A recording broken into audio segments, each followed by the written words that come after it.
Hey, Kurt One, Max One, April Breezy, Team JB. Matagal ko nang dapat sinabi sa'yo na ang dami ko yung ulit pag ikaw na magkaisa parang nasa ulap lang ako. Tumulot ang sa ganda mo. Nagtataka ka pa ba? Ba't sa tuwing kausap kita ako'y masaya? Nararamdaman ko rin kaya nais na sa'yo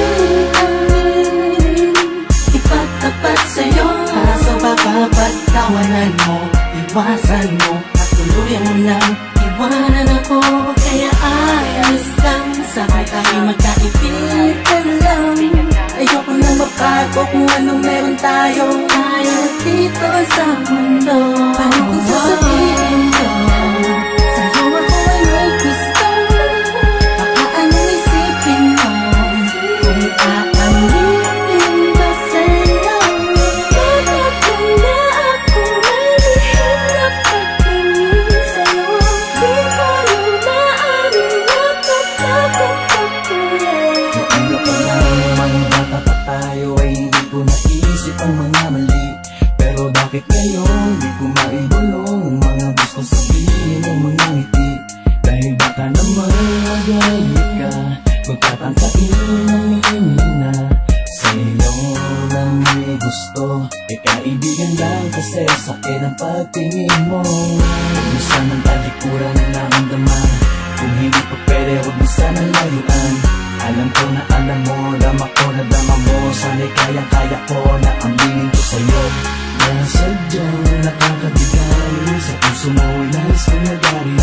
Kung pwede ko lamang sa kupay ko, pwede dayain ko, pwede pasukin naman ang dami na di ko maamin. Dadaan ko na lang sa panalangin. Ano kung sasabihin ko sa'yo ako ay may gusto?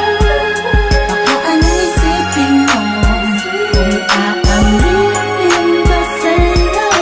Bakit kaya ako malihim na pagtingin sa'yo? Di ko yung maaaring makatakot pagkulian mo. Di ko alam kung ba't ba nagkaganto ang puso ko. Ba't tila di na maintindihan pagdating sa'yo? Talagang sa'yo ikaw ang pinagkakalingan ng ngiti sa labi ko. Ikaw ang aking umaga at gabi. Huwag kang lalayo sa'kin kasi malamang malungkot lang ang mundo ko. Ikaw ang dahilan kung ba't panatag ang pakiramdam ko. Ngunit malabo ito'y inaasam ko. Parang imposible na mangyari na ika'y mapasakin na tuloy na napisa